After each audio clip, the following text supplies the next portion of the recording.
All right, hello. Today we're going to talk about laser safety.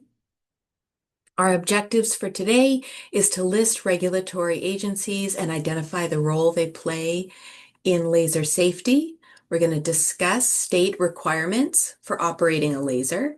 We're going to define maximum permissible exposure, optical density, nominal hazard zone, nominal ocular hazard distance. We're going to identify hazard classification for the various lasers, discuss biological hazards to the eyes and skin that could result from the use of a laser and how to avoid injury. We're going to discuss environmental safety protocols when using a laser, such as different engineering controls. We're going to identify proper eyewear and protective equipment as well as the appropriate use of the items. We're going to identify non-beam hazards that are possible in the laser environment and give examples. And then we're going to implement proper infection control protocols.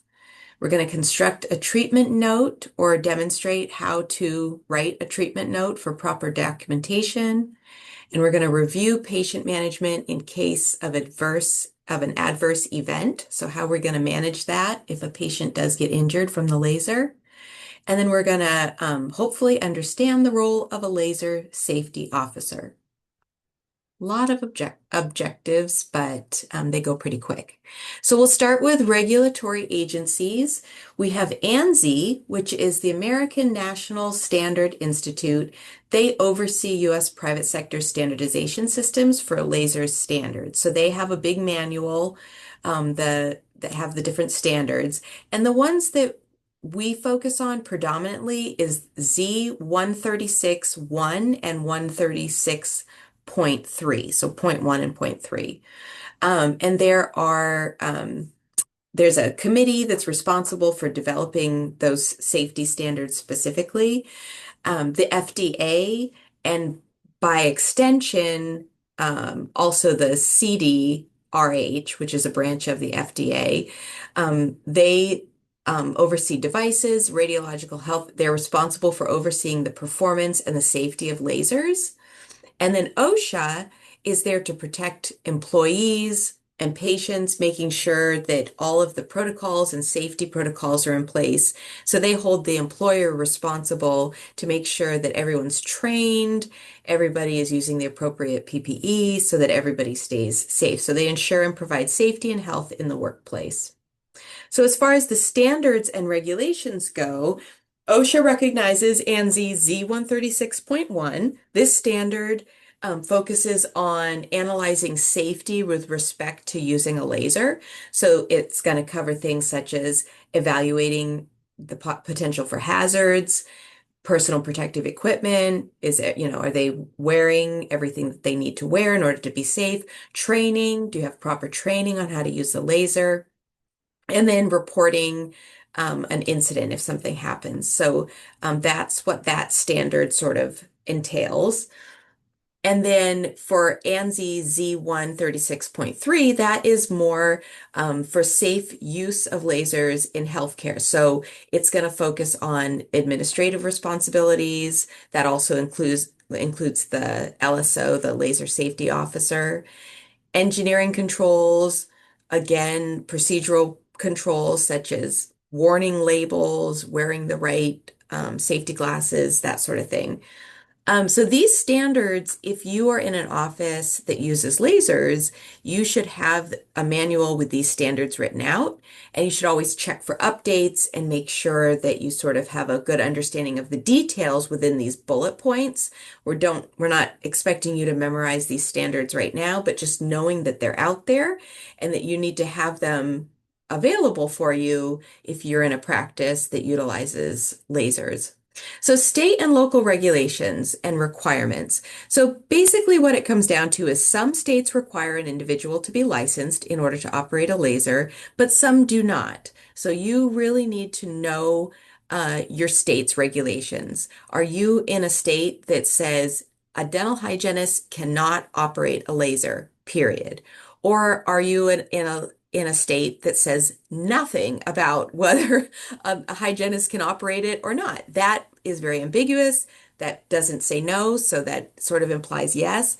Or are you in a state where the regulations, the regulating board says a dental hygienist may use a laser upon being certified? XYZ, this kind of training. So you basically the bottom line is no matter where you move to or whatever state you live in, you need to know your state's regulation. You need to know the training and the education requirements, and you want to be familiar with that regulation board. So in Oregon, it's the Oregon Board of Dentistry. You can look up laser use. You can go to our scope of practice, Practice Act, and you can do Control F for control find, and you can put in laser use or use dental hygiene laser use or something. You can put in a word there and see what comes up in the document.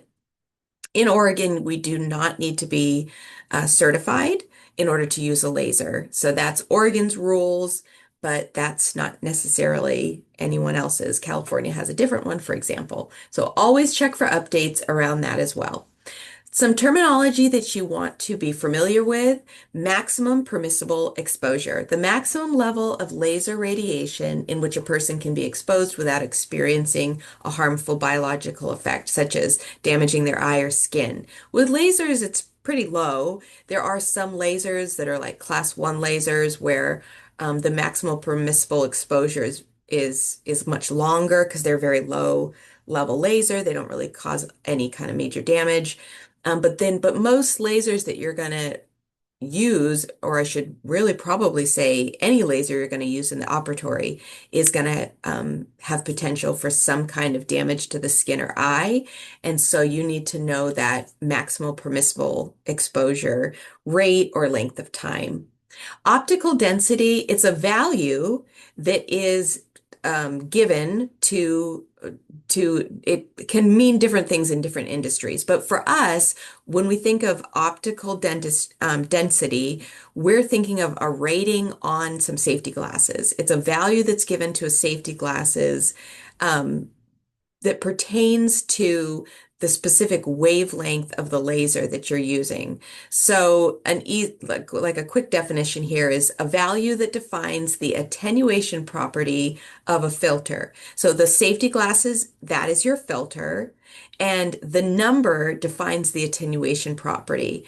It's what the filter is doing is it's reducing the intensity of the light passing through it. So those safety glasses are attenuated specifically to the wavelength of the laser that you are using.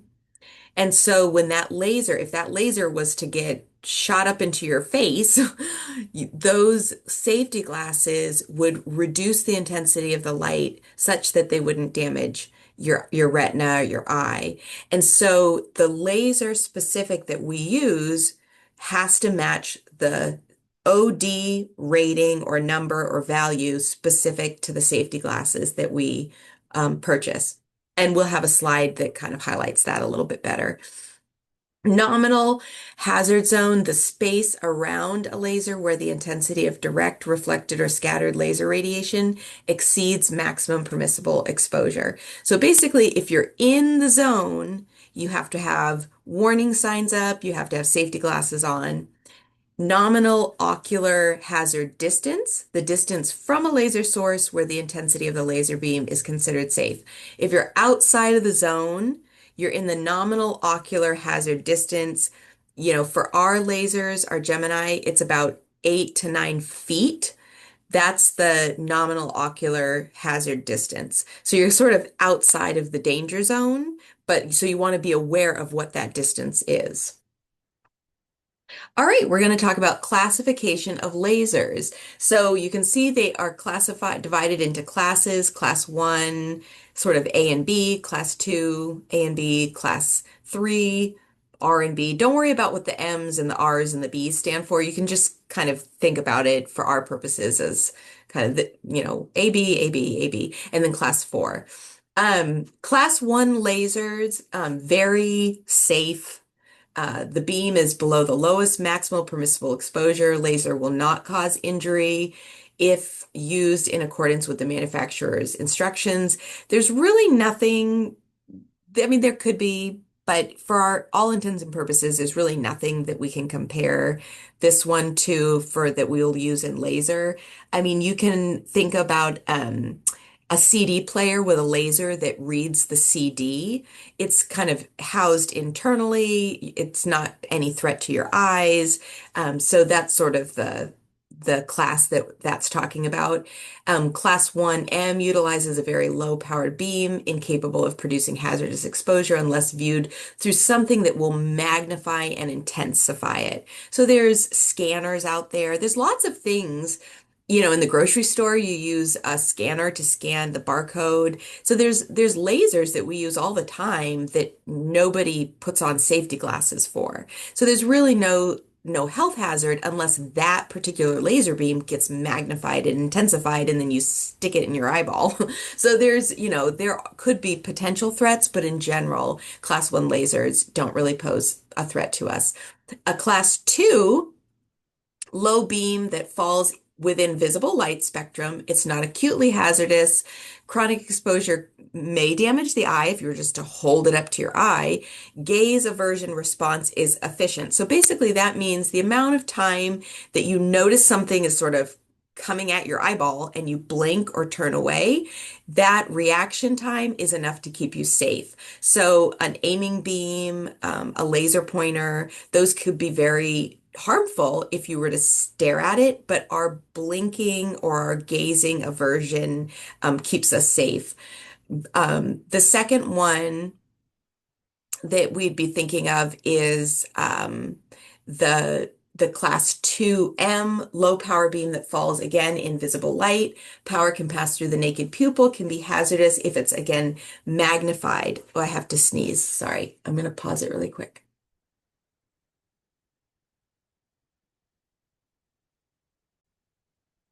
So for this one, an example for dentistry would be the Diagnodent laser. Now, we talk about it in class, but we don't use it hands-on in the lab because the Diagnodents that we have are very old, but you might come across it in private practice.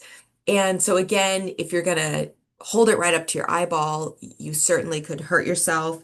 But if you have any kind of sense about you, you're not going to do that. And you're going to use it as directed by the manufacturer and just place it on a virgin tooth to see if there's any decalcification or early caries. That's what the Diagnodent is for. Class 3 lasers, maximum output is less than 5 milliwatts. Exposure to direct beam can be hazardous. Indirect reflection has low risk, so reflecting off like a mirror. 3B, maximum power of less than 500 milliwatts will cause injury if viewed directly. So for these, we're talking about low-level light therapy devices, and there's lots of them out on the market. There's ones for the skin and hair growth. There's ones that are used for joints, for reducing wrinkles and all sorts of things. So as long as you're not, again, not specifically putting it up to your eye. Generally speaking, the hazards are very low. There could be some, however, that you need eye protection for. But now we hit the ones, if you go into a dermatology office or, a med spa, they might hang a warning sign if they're using a more high-powered, low-level light therapy device, but you can get some that are just over the counter, that you can buy from Amazon for different things like, hair growth, and those might actually fall into a lower classification. These low-level light therapy devices could be ones that lay people can't buy, that they have to be given, sold in like to a doctor or a nurse or some kind of a healthcare practice. Class 4 definitely need to have eye protection and warning signs about the fact that a laser is in use. These are high-powered lasers, potential for acute hazard to the eyes and the skin, with both direction and diffuse exposure. So the eyes have to be protected directly, like straight on, and then also from the side. So all of the safety glasses have to have a side shield as well.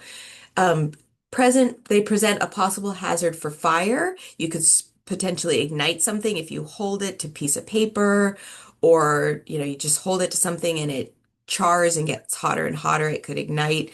And byproduct laser emission, the laser plume is going to be produced. So it's going to kind of smoke off a plume of, um, bacteria, viruses, skin cells, whatever is been sort of taken up by that laser. So we have to use our high vac section for class 4.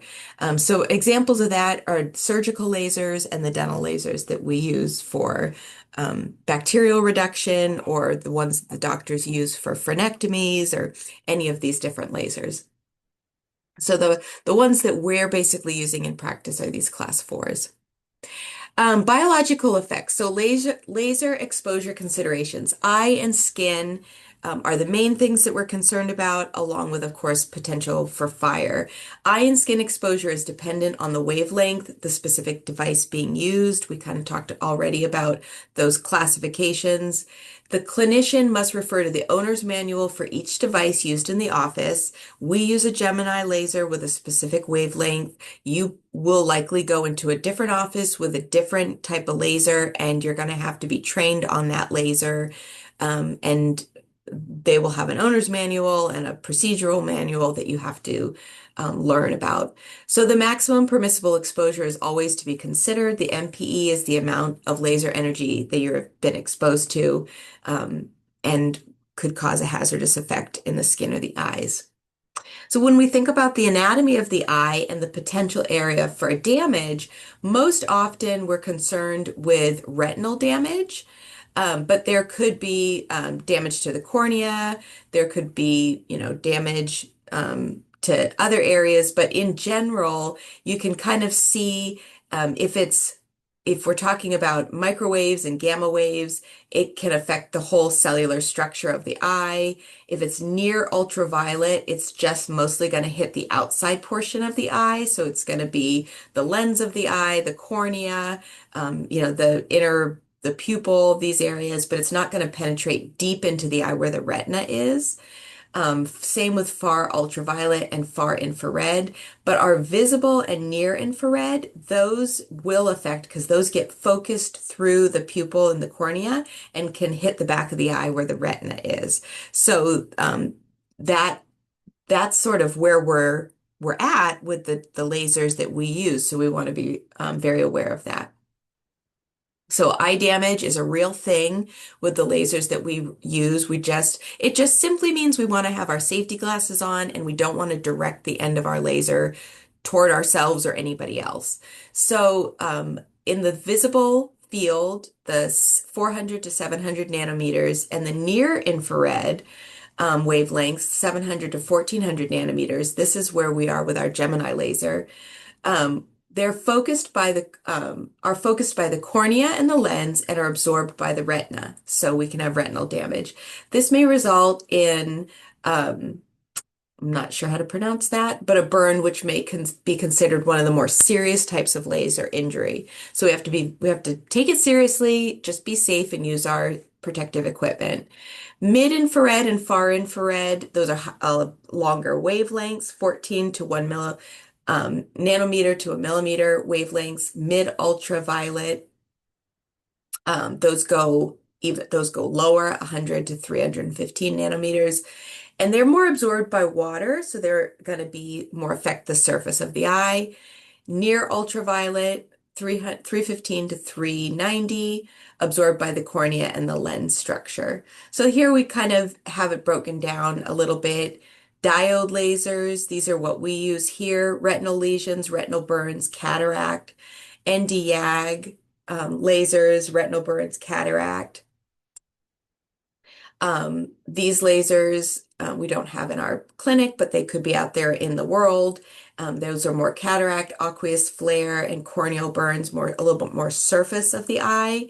And the same with our CO2 corneal burns, a little bit more surface of the eye, or the not so deep in portion of the eye. So if you have gotten some eye damage, what it might feel like, or if the patient gets some eye damage, what it might feel like is immediate reduction of visual acuity. There might be a headache. Your eyes might start to water excessively. You might feel like there's sand in your eyes or a gritty feeling. They might burn or hurt. Potentially, you could hear a popping noise if it's affecting fluid within the eye. You might all of a sudden notice some floaters that weren't there a minute ago, but it might not necessarily be painful. So there might not be any pain. Um, and so, of course, all of this we would want to avoid. That's why our patients wear safety glasses, and that's why we wear safety glasses, and then we don't have to worry about it. Skin hazards. So again, if it's a low level laser, it could be just some sunburn. Long-term exposure could be skin cancer. Within this, if it's a UVB, accelerated skin aging, increased pigmentation. This is some excessive exposure from UVB. That's what the sun does to us. UVA, pigment darkening, photosensitive reaction. Within the visible light spectrum, we could have some skin burning. And then the infrared, 900 nanometers to one, that's going to be very direct skin burning. This is what's happening with the laser, to some degree when they use it for surgery or something. So obviously we know it's going to interact and affect tissue. So you don't want to just sit there and, put it on the back of your hand or something because you would obviously burn your skin. All right, so talking about safety, environmental safety measures, that's going to include things like the engineered safety, um, the way they design the lasers, they actually put in safety controls. They engineer safety controls into the actual unit, warning signs, barriers to prevent the laser from going outside of that hazard zone, certain controls like wearing our glasses. So just thinking about the whole environment. People don't come in and use the laser that aren't trained. So all of these things put together, that's kind of what this section is going to talk about. So personal protective equipment. For PPE to be worn during a laser procedure on a live patient will include all of the things we normally wear. So our face mask, our gloves, and our gown. The face mask has to be a level 3 because there is a plume and we don't want those particles to get through our mask. We're going to use our safety glasses and they are going to have the appropriate OD or optical density. So our glasses look something like this, and back here on the arm, or maybe up top, kind of the way this figure is showing it, you're going to have the OD rating, and then it's going to say the wavelength that it covers. So, for example, in our clinic, we use a 730 to 1085 nanometer optical density rating. So the glasses that you're going to put on and the glasses that you're going to put on your patient are going to be for this wavelength, and they're going to have an optical density rating that's going to match that. So whatever that, says, like 6 plus or whatever it says that matches that. Let me make sure there wasn't anything else in my notes here. I sometimes I put some extra stuff in the notes that you should read, but I think it's kind of basically says what I said in a nutshell. Okay, so laser signs and labels. Again, if it's a class 3, but especially for us, because we're using a class 4, we need to have this warning sign up outside of the room where we're using a laser. A warning sign should always be on display stating laser in use outside of the operatory area. Sorry, there's a typo there. When the laser is going to be used. It's ideal to have barriers around the operating area for those without safety glasses, but honestly, the nominal ocular hazard is 8.7 feet, so roughly 9 feet. So as long as nobody comes, you can sort of measure that out 9 feet out from your your operatory. And if the hallway is 9 feet, or if you know that you could just put it outside of your door, and as long as nobody comes into your room, then you're good. So in our clinic, we probably have to have some kind of a barrier up, just because our clinic is so open. But in a lot of private practices, they might have it, kind of, there might not be another operatory directly on the other side, sort of the way our clinic is. And so it's not going to be as much of a concern, because everyone might just be kind of in a row. But either way, warning signs have to be up. You have to know what your nominal ocular hazard distance is, so that people don't come into the room if they're not wearing safety glasses. For fire safety, all gases that are combustible or support combustion are not to be used in the operatory. A patient should not be using nitrous or be on oxygen while a laser is being used. You don't want to have your laser going and then wipe the end of it with an alcohol wipe. I will admit that for our Gemini laser, the manufacturer does say that you can clean the end of the laser with an alcohol wipe, but that is not while the laser is being turned on, while it's actually in use. And so we just sort of say avoid alcohol just to make it easy. However, if you wipe it with alcohol by accident, it's not the end of the world, as long as your laser is not actually on. That's where it could have the combustion problem. So cleaning supplies should be stored away. Oxygen, therapeutic oxygen, and nitrous should not be in use. Non-beam hazards, voltage power supply, typical caution and protocols. As with other items that you plug in, you just want to make sure that it's plugged in correctly. You don't touch the plug-in part in the wall. Make sure it's not, sparking or smoking or something like that. Chemical inside laser unit, not of high concern with the Gemini. Um, Other lasers like CO2 would probably have to consider this more, but we don't have to worry about this with the Gemini. Again, fire class 4 lasers represent a fire hazard because the end gets hot. Something could combust. So depending on the construction material, beam enclosure barriers and beam stops are potentially flammable if exposed to high beam irradiation. A beam power in excess of 0.5 watts for more than a few seconds, something could potentially catch on fire.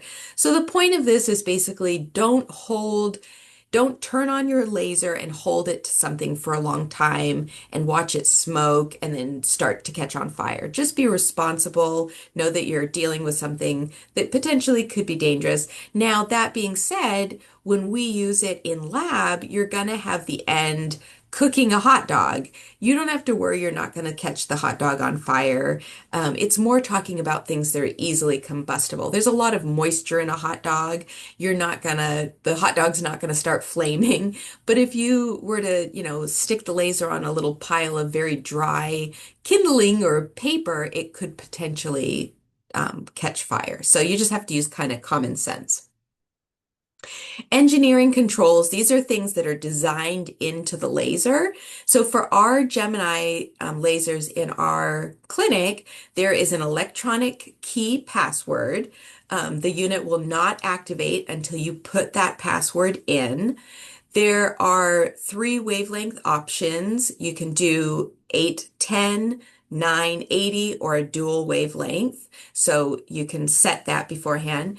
There's an active button that must be pressed to put it into active mode. There is a standby mode. System powers up in the mode as a safety feature.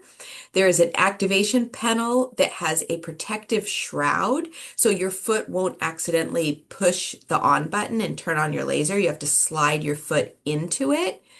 There's an audible beep that you can hear when the laser is firing, and that audible beep tells you my laser is actually engaged.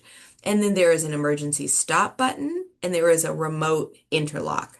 So those are all engineered controls to make it so you can't just willy-nilly turn the laser on and have it fire. You have to kind of go through these motions and be very specific, or very conscious about, what you're doing with the laser. Administrative controls, there's warning signs and labels, standing operating procedures, and clinician training. These are all things that we have to ensure that you're comfortable using the laser, you've been trained on it. We have all of our warning signs, and we have a protocol and procedural manual that we follow. Okay, infection control. This one is important. We want to know that our tips that we use are disposable. We don't sterilize them and reuse them. It does say in the manual again to wipe it with alcohol prior to use. And I just want to make that abundantly clear. That is before the laser is turned on at all. And we probably maybe just to reduce confusion, should probably just take that out. But in the Gemini manual, it does say that in the manual. So obviously it's something that you can do as long as you realize you're wiping off the tip prior to starting the laser and the alcohol will have evaporated. So you don't really want to keep an alcohol wipe around. You could do that prior and then you throw it away and then you would use your laser after. Tips are one-time use, must be discarded in the sharps container. Aluminum handpiece covering must be sterilized prior to use on a live patient. Here is the covering. It's a sheath that goes over the inner portion that has the LED light. The fiber in the handpiece should be wiped from the threads back. So here's the threads back, so you do not wipe this area. You want to use extreme care not to accidentally damage, wipe, don't touch this area very much when it's exposed. Electroluminescent display should be covered with plastic or a clear adhesive tape. So you'll see it when we bring it out in clinic, but it's just a clear panel and you don't want to have to wipe that down very much. So we just will cover it. And we never want to spray it down just to kind of, never want to take Cavicide and just willy-nilly spray it down. We have to use a high vac because there is a plume. I think this needs an E on the end. I think I have that spelled wrong, so I need to change that. Sorry. I have it spelled wrong there too, plum, but it's plume. High vac volume system used, and you want to use a level 3 mask. For documentation, when you're making a note, if you used a laser on someone, for example, in our clinic, you would write, I used a Gemini diode, 810 nanometer pulse emission. So it was not a continuous emission, it was a pulsed emission. You put down the kind of tip. For us, we are using a 5 millimeter disposable initiated tip. The procedure was whatever the procedure was. For here, I put sulcular debridement. You could also put, oh shoot, never mind. Okay. For location, you would put the area that you did the sulcular debridement if you just did it in one quadrant or if you did a whole arch. And then you write down the power and the duration. So it was at 0.7 watts. And you'll know that because you set that power rating on the Gemini unit. So you'll know what power setting you were on and then for how long you did it. No concerns, patient tolerated well. You could even say gave post-operative instructions if there are any to give to the patient.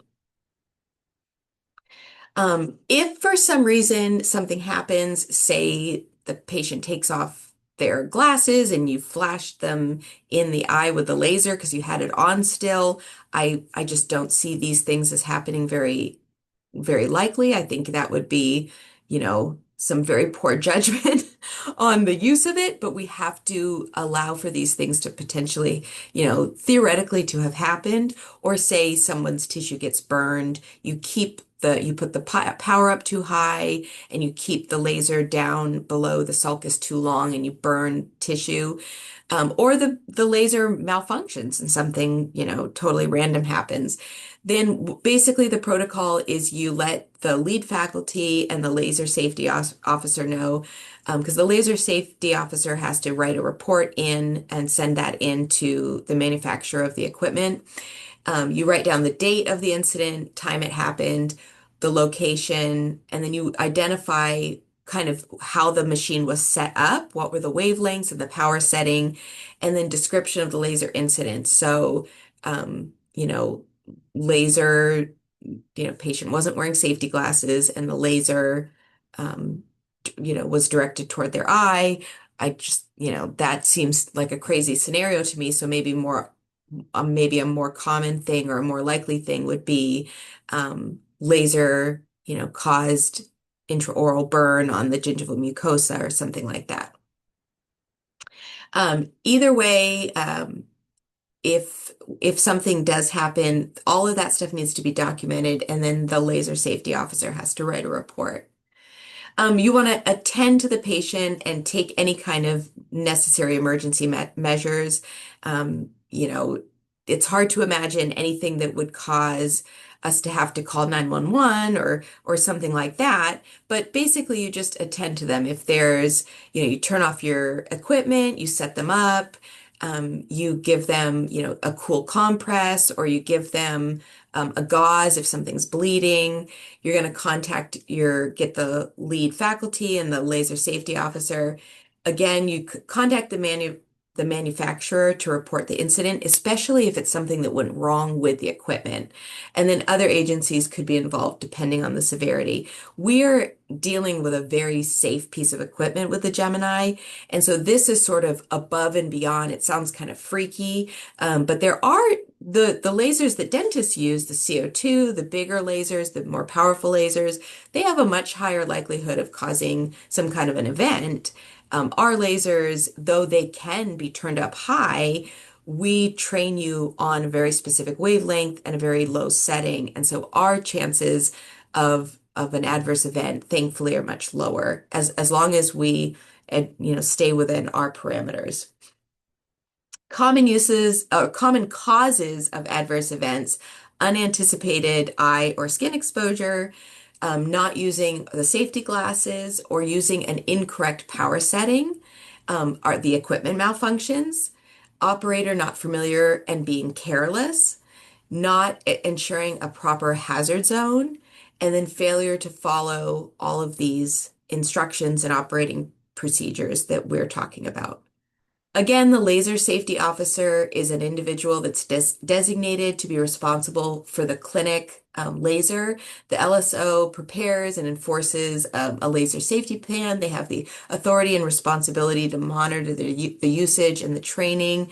For our clinic, it's myself and Professor McGee, and we just are sort of in charge of making a manual, setting the protocols, making sure that we have the equipment, that the equipment's being taken care of, and that everyone's being trained on how to use the equipment. The LSO understands the device, its output limitations, characteristics, ensures laser is being operated and by trained and authorized people, enforces the policies and the procedures, serves as the key keeper. We don't necessarily have a designated key for our particular laser, but we do have a passcode that you will have to know in order to operate it. Ensures proper safety equipment is available, such as the eyewear, maintains a record of the laser safety training and the education that's provided, ensures laser maintenance, keeps current on safety standards for the ANSI standards and the different protocols, OSHA training and state requirements. A log must be kept of laser use and parameters that are employed throughout our clinic, and we ensure proper test firing of the laser prior to the admission of the patient in the operatory. And that just means that we turn on the laser, we sort of hover it over a flat, smooth surface, make sure that we can see the beam, make sure that it doesn't start sparking or doing something crazy, and then just is working the way that it's supposed to work. So general laser safety and conclusion, always consult with your laser manufacturer's guidelines for laser safety. So and if you go out into the world and you have a different unit, different laser, make sure that you consult the guidelines, the policy manual, be trained on that specific unit. Always use proper eye protection, skin protection, infection control measures, operate within the controlled area, and make sure that you have all your necessary sort of barriers or warning signs put up, remove all unnecessary reflective surfaces. So do not get in the habit of using a laser in the mouth with a mirror because it can reflect off of the mirror. Permit only properly trained, authorized personnel to use the laser. So only use it if you've been trained, you're comfortable, asked all your questions, and are using all your safety protocols. And that is everything to do with laser safety.